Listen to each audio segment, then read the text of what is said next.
நண்பரே வணக்கம்.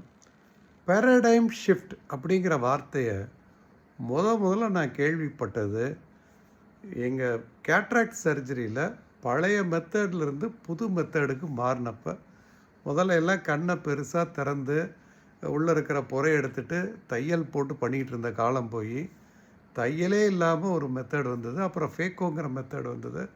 இதெல்லாம் பேரடைம் ஷிஃப்ட் அப்படின்னாங்க. அதாவது நம்ம செய்கிற விஷயம், யோசிக்கிற விஷயம் எல்லாமே ரேடிக்கலாக மாறுறது பேரடைம் ஷிஃப்ட்டு. ஒரு காலத்தில் லேண்ட்லைனில் ஃபோனை போட்டு ட்ரங்க் கால் புக் பண்ணி ஹலோ ஹலோ திருச்சிங்களா ஃபோனுங்களான்னு கேட்டுக்கிட்டு இருந்ததெல்லாம் போய் உலகத்தின் எந்த மூலைக்கும் கையில் செல்ஃபோனை வச்சுக்கிட்டு இப்போ பேசுகிறோம்.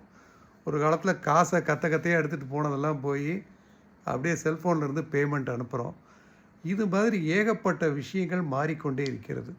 அதுபோல் நம்ம ஸ்டைல் ஆஃப் திங்கிங், நம்மளுடைய அவுட்லுக் டுவர்ட்ஸ் த வேர்ல்டு எல்லாமே பேரடைம் ஷிஃப்ட் ஆகிக்கிட்டே இருக்குன்னு நமக்கே தெரியாமல் இந்த உண்மையை புரிஞ்சுக்கிட்டு நாமும் நமது மனநிலையையும் சில கருத்துக்களையும் காலத்திற்கு ஏற்றாற் போல முன்னேற்ற பாதையில் எடுத்து செல்வது நமக்கும் உலகிற்கும் நல்லது.